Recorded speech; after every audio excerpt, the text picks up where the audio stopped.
Siguiendo con este seminario virtual y tratando de aprender electrocardiograma, recordemos que en la primera parte lo que hicimos es un repaso de cómo eran los mecanismos o las etapas que se iban produciendo entre que se producía la despolarización de la membrana del músculo cardíaco hasta que esto se trasladaba en última instancia a un papel en el que podíamos leer el electrocardiograma.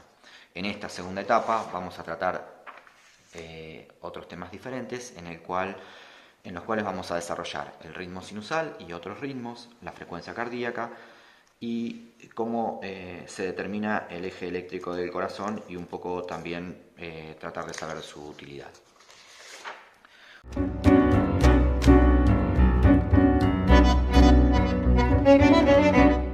Cuando hablamos de ritmo sinusal, recordemos que el corazón se despolarizaba a partir del nódulo sinusal, que tenía determinado automatismo, y que a través de este nódulo sinusal, por diferentes fibras, despolarizábamos el nódulo auriculoventricular, el haz de His y las ramas del haz de His, y en última instancia el ventrículo.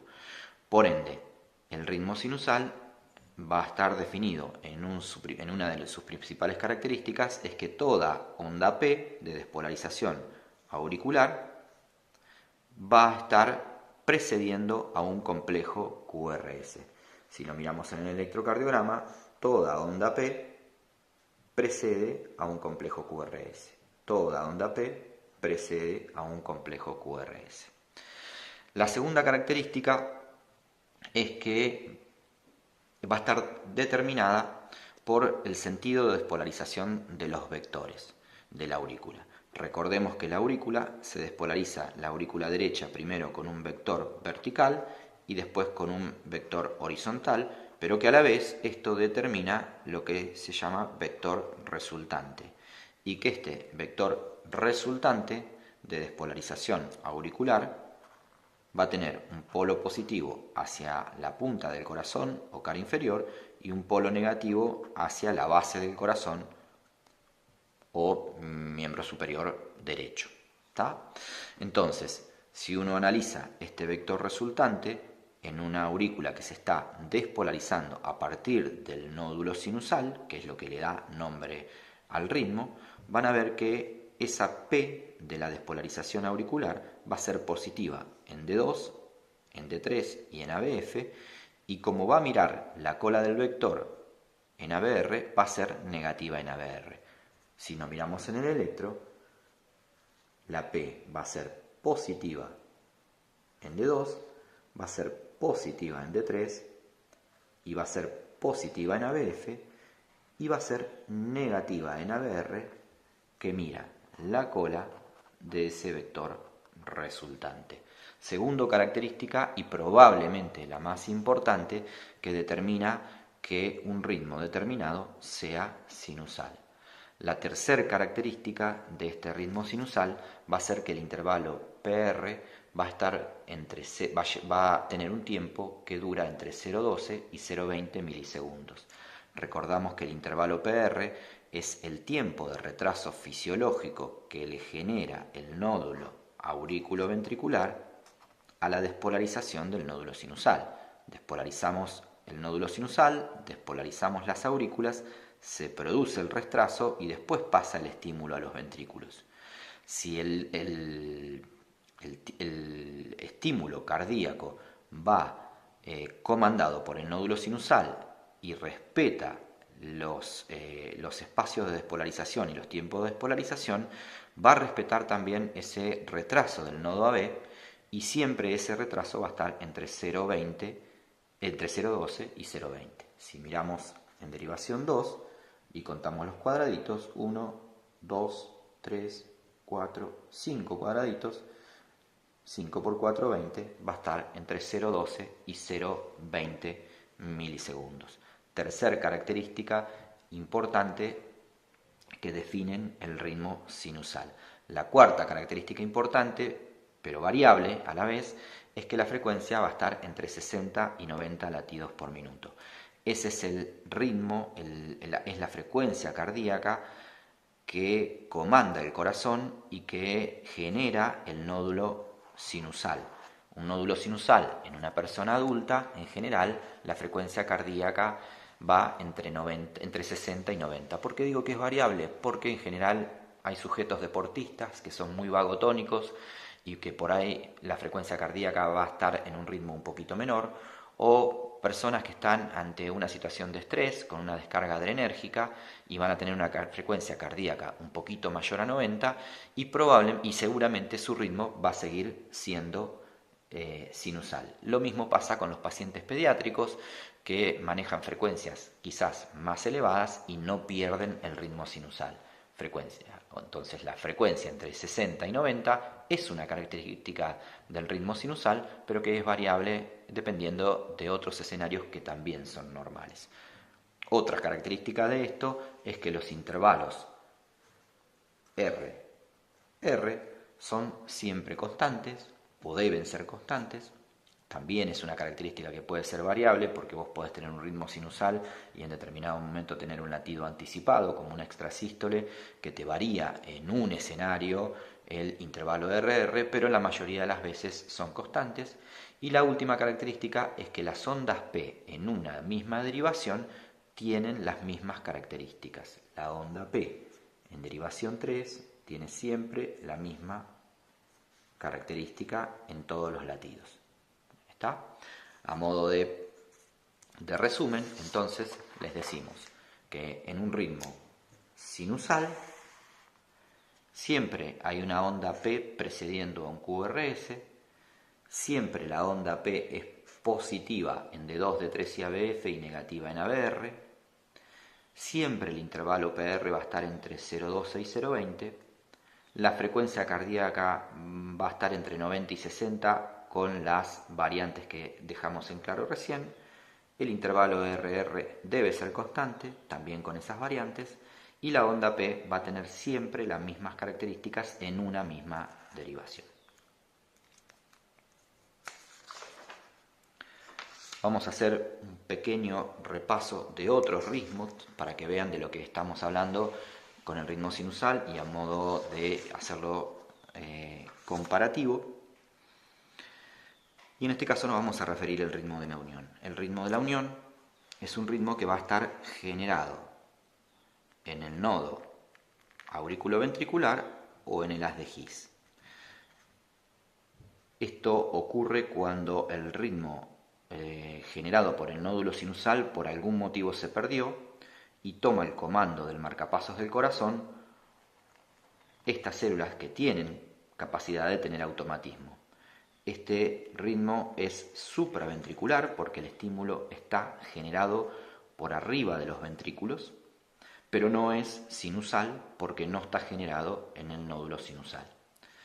Si miramos un poquito las características de este ritmo, vamos a ver que al estar generado en un marcapaso inferior, la frecuencia cardíaca no va a ser entre 60 y 90, sino probablemente entre 40 y 60.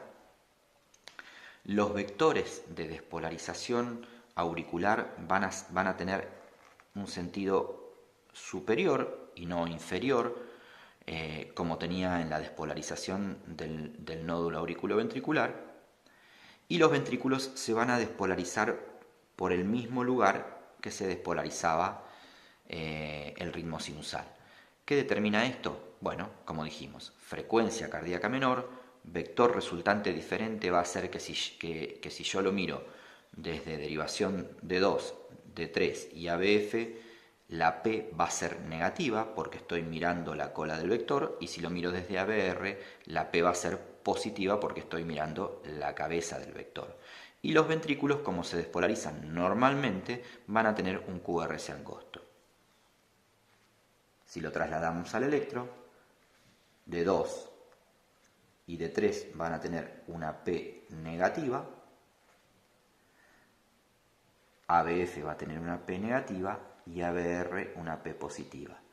La frecuencia cardíaca va a estar en menos de 60 y el QRS va a ser un QRS todavía angosto. P negativa en D2, D3 y ABF, P positiva en ABR, frecuencia cardíaca baja y QRS angosto, son las características que determinan un ritmo de la unión, generado en el nódulo auriculoventricular o en la rama única de las de His. Si seguimos con la explicación de la variabilidad de los ritmos, tenemos el ritmo idioventricular.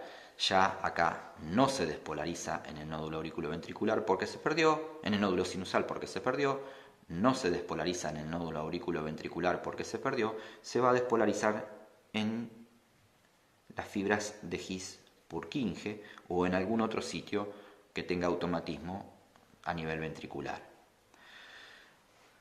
Ya el vector de despolarización auricular probablemente no se vea o queda camuflado por el QRS y va a tener un sentido retrógrado. Los ventrículos no van a tener el vector resultante normal, sino probablemente tengan un vector resultante dependiendo del lugar de donde se generen estímulos, por ende el tiempo de despolarización ventricular se va a prolongar. Imagínense que si tiene un foco aquí, primero va a despolarizar el ventrículo derecho y después va a despolarizar el ventrículo izquierdo con un vector resultante más prolongado. Y la frecuencia cardíaca, como son fibras que tienen un automatismo menor, va a ser mucho menor todavía. Si lo trasladamos al electro, vamos a ver frecuencias cardíacas lentas, QRS anchos y ausencia de onda P.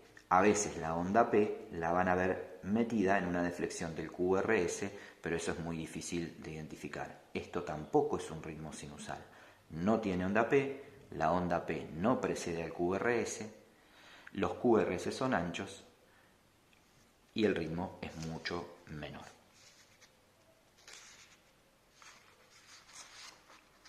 Siguiendo con esto de los ritmos y con un ejemplo más, vamos a ver el ritmo de fibrilación auricular. Acá lo que va a ocurrir es que hay múltiples focos de despolarización dentro de la aurícula que lo hacen de manera asincrónica. Por ende, no va a haber un vector resultante que genere una onda P uniforme. Y van a haber este tipo de ondas P o a veces ni siquiera ondas P distinguibles. Por ende, esa es una de las características de la fibrilación auricular y que hacen que este ritmo se caiga de la definición de ritmo sinusal. Como esos estímulos toman al nódulo auriculoventricular, a veces en un periodo de despolarización, de potencial despolarización, a veces en un periodo de refractariedad en el que no pueda ser despolarizado, y ese tiempo va a ser variable porque hay periodos de refractariedad relativa y absoluta, entonces van a encontrar al nódulo auriculoventricular en periodos donde lo pueden despolarizar y periodos donde no lo pueden despolarizar. Eso es lo que va a condicionar que el ritmo de despolarización ventricular sea variable y no sea uniforme. A veces el intervalo de RR va a tener una distancia y a veces va a tener otra distancia.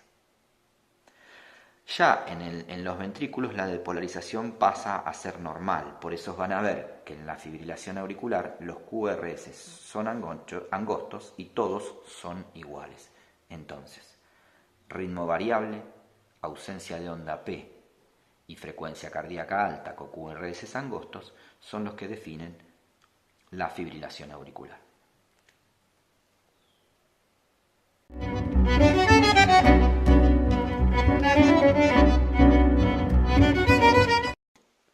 Ahora vamos a determinar la frecuencia cardíaca. Lo primero que hay que hacer con la frecuencia cardíaca para elegir cómo uno la va a medir es determinar si el ritmo es regular o irregular. Una vez que uno determina que el ritmo es regular, en este caso el ritmo es regular, fíjense que todos los QRS están a una distancia similar uno del otro. Entonces, lo primero que vamos a hacer es tomar como referencia los cuadrados grandes. Si uno elige los cuadrados grandes como referencia y sabe que existen 300 cuadrados grandes en un minuto, lo que tenemos que hacer es contar la cantidad de cuadrados grandes que hay entre latido y latido. En este caso va a haber 1, 2, 3, 4 y 5 cuadrados grandes. Si tomamos el número de referencia de 300 y lo dividimos 5 cuadrados grandes, el resultado que nos va a dar es de 60 latidos por minuto.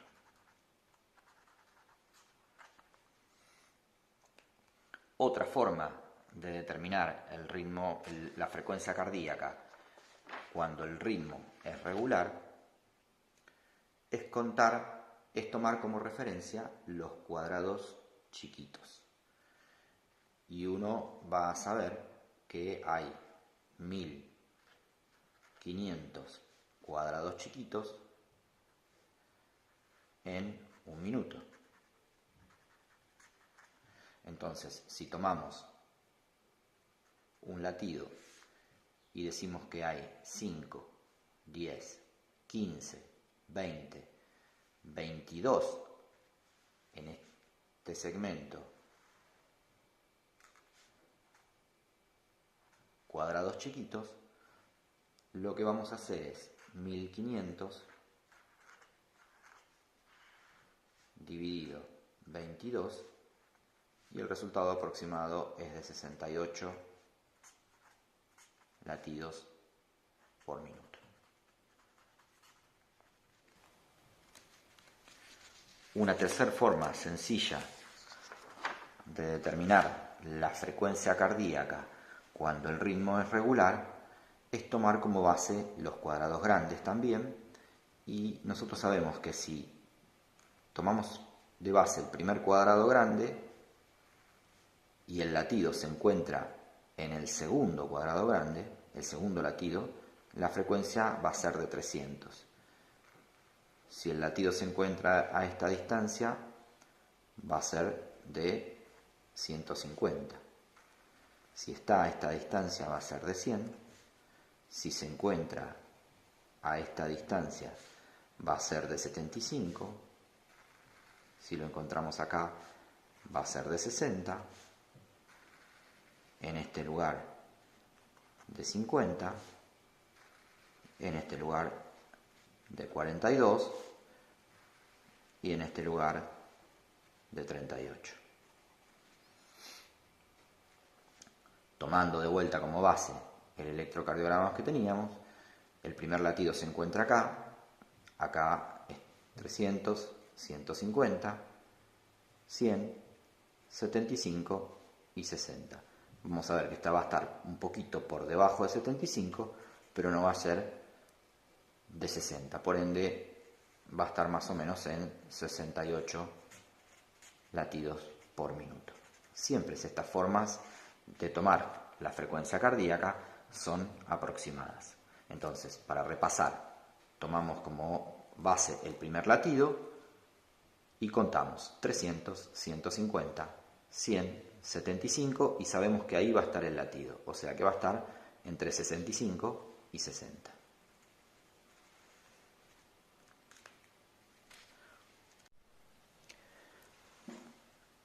En el caso de medir la frecuencia cardíaca cuando el ritmo es irregular, uno no puede basarse en los ejemplos anteriores porque la distancia entre cada latido va a ser diferente. Entonces, lo que tiene que hacer es tomar como referencia los cuadrados grandes y sabiendo que entre 5 cuadrados grandes hay un segundo, puede determinar que en 6 segundos va a haber 30 cuadrados grandes. Cuando uno sabe que en 6 segundos va a haber 30 cuadrados grandes, cuenta los latidos 1, 2, 3, 4, 5, 6, 7, 8, 9 latidos y multiplica el 9 por 10 y va a sacar la cantidad de latidos que hay en un minuto. O sea, 60 segundos. Cuando uno hace 9 por 10, determina que en un ritmo irregular de estas características va a haber 90 latidos por minuto. Repasamos. Tomamos como base los cuadrados grandes, determinamos la cantidad de latidos que hay en 6 segundos, o sea, 30 cuadrados grandes, y esos 6 segundos se los multiplica por 10 y vamos a determinar los que hay en un minuto. O sea, si en 30 cuadrados grandes hay 9 latidos, 9 por 10 es 90. La frecuencia cardíaca de esa persona van a ser 90 latidos por minuto.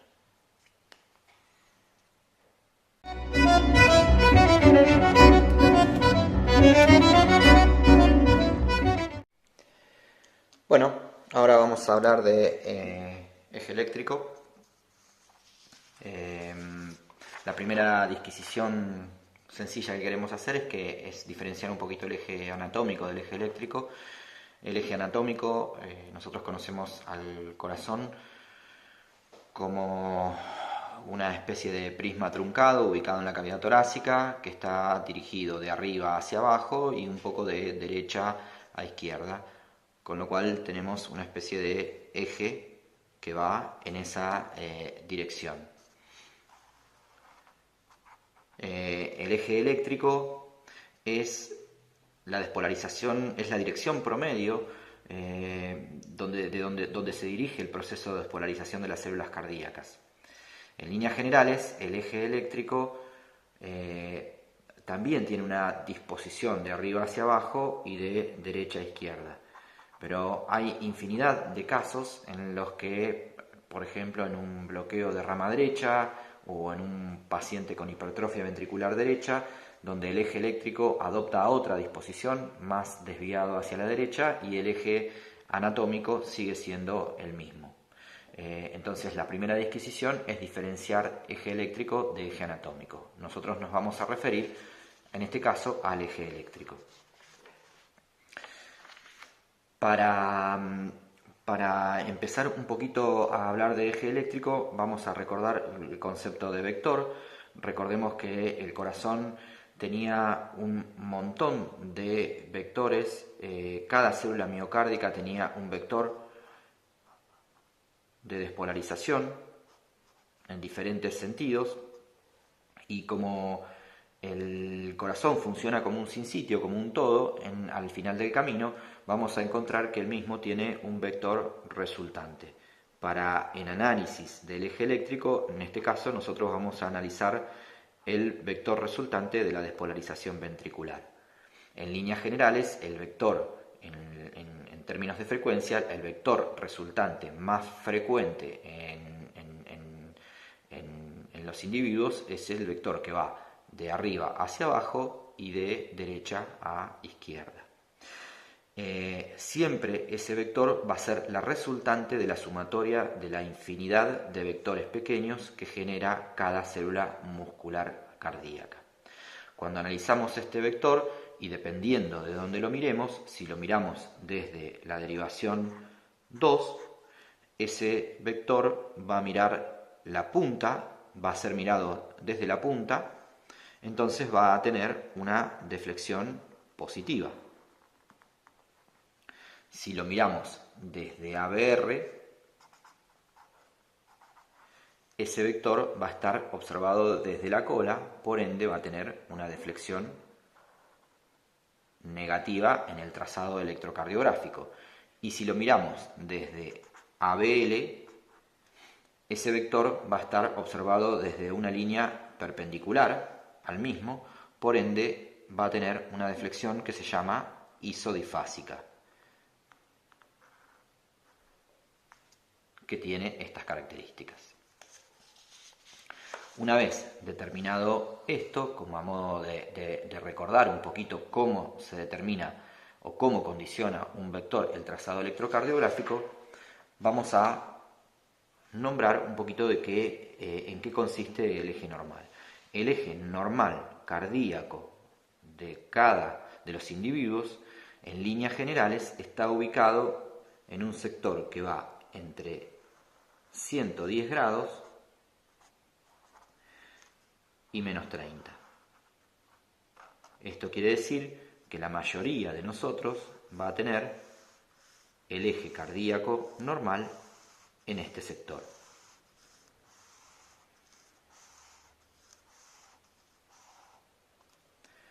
Cuando un eje cardíaco está desviado hacia la izquierda, va a estar entre menos 90 y menos 30.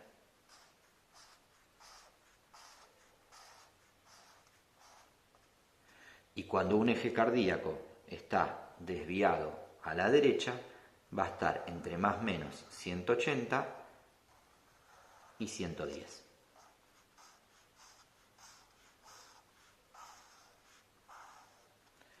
Esto sería normal. Esto sería izquierda. Y esto sería a la derecha.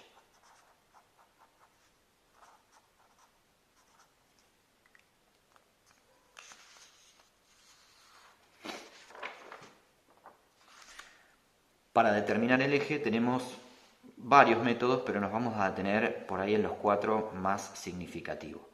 El primer método tiene que ver con la topografía de cuadrantes. Y para la topografía de cuadrantes nosotros vamos a tomar D1 y ABF.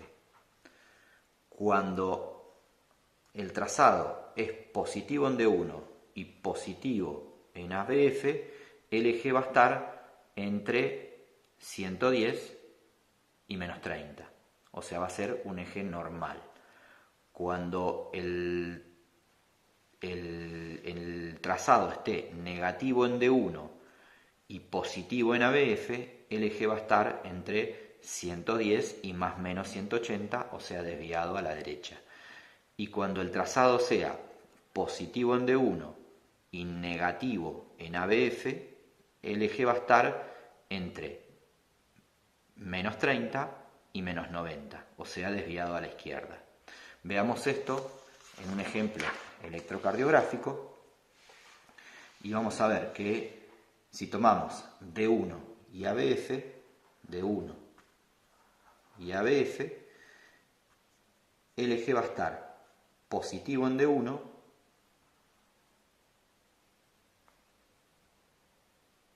y positivo en ABF. Por ende, el vector va a estar ubicado en este lugar. En el segundo ejemplo va a ser un vector normal. Si tomamos, en este caso, D1 y ABF nuevamente, vamos a ver que el vector va a ser más negativo en D1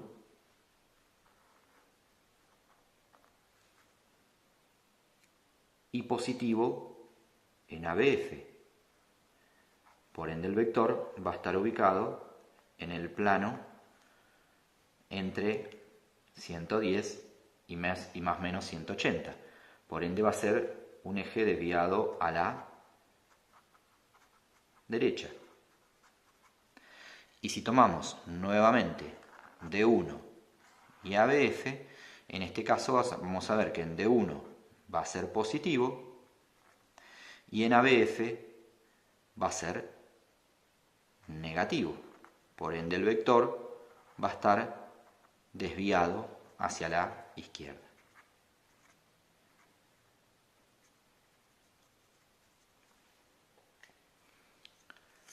El segundo método con el que valoramos el eje eléctrico es el eje de la onda más prominente. Siempre vamos a buscar en el trazado cuál es la onda más prominente y la vamos a trasladar al mismo diagrama del eje exaxial. En este caso, vamos a ver que la onda más prominente, siendo la onda positiva o negativa, no importa. En este caso la onda más prominente es de 2, por ende el vector probablemente esté ubicado en D2. En el segundo caso, la onda más prominente que podemos detectar es D3, por ende vamos a ver que el vector va a ser más cercano a D3.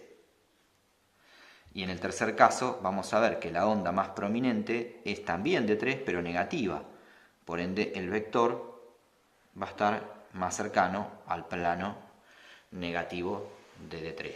Este va a ser normal, este va a estar desviado a la derecha y este va a estar desviado a la izquierda.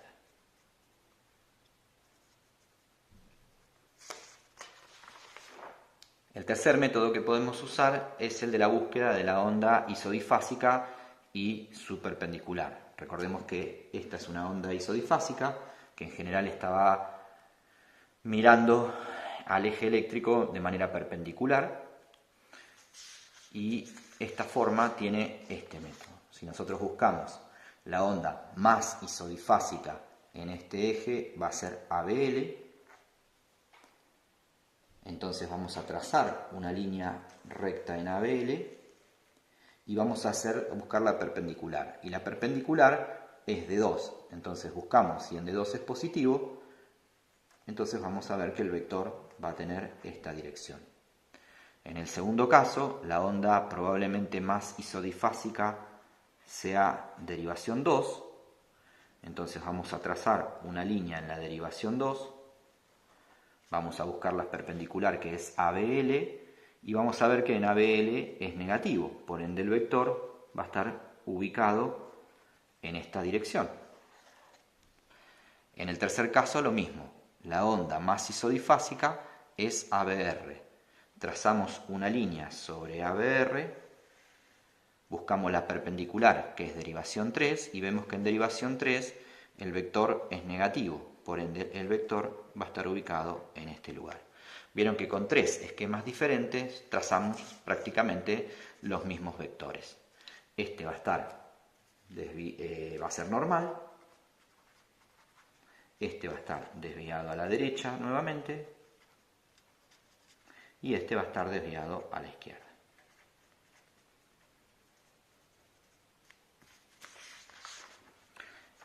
El cuarto método es el método de gráfica de resultante. Este es un poquito más complejo porque vamos a tomar dos derivaciones que pueden ser perpendiculares o no, pueden ser de 1 y de 3 o eventualmente de 1 y ABF, pero en este caso lo vamos a hacer con de 1 y de 3 y lo que tenemos que hacer es en esas derivaciones sumar y restar las deflexiones positivas o negativas. Por ejemplo, esta tiene una deflexión positiva que mide 16 milímetros. Le vamos a restar la deflexión negativa que mide 4 y vamos a graficar una línea que va a tener 12 milímetros. Veámoslo en un ejemplo.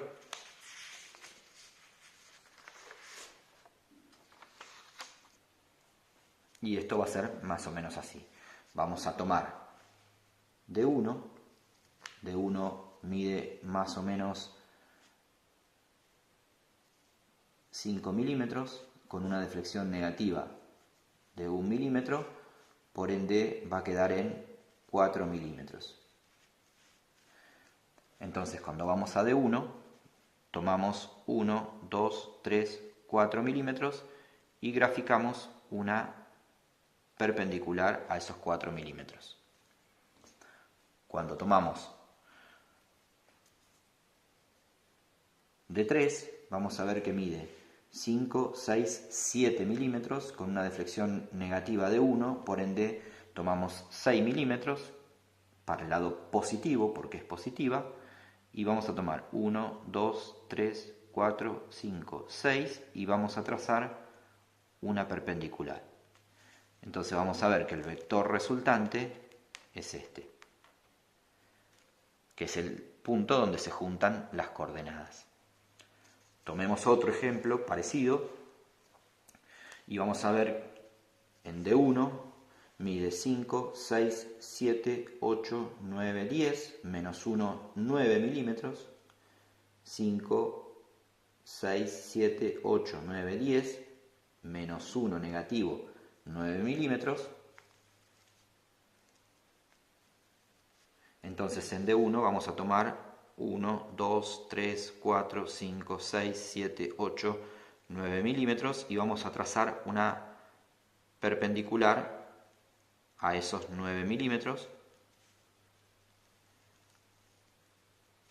Pero en este caso vamos a tomar D3 y D3 van a ver que mide 15, 16, 17, menos 1, 2, 3, son 14 milímetros, pero negativos, con un predominio de lo negativo. Entonces vamos a hacer 1, 2, 3, 4, 5, 6, 7, 8, 9, 10, 11, 12, 13, 14 y ahí vamos a trazar la perpendicular al eje de D3 y vamos a ver que el vector resultante es un vector que llega a este nivel.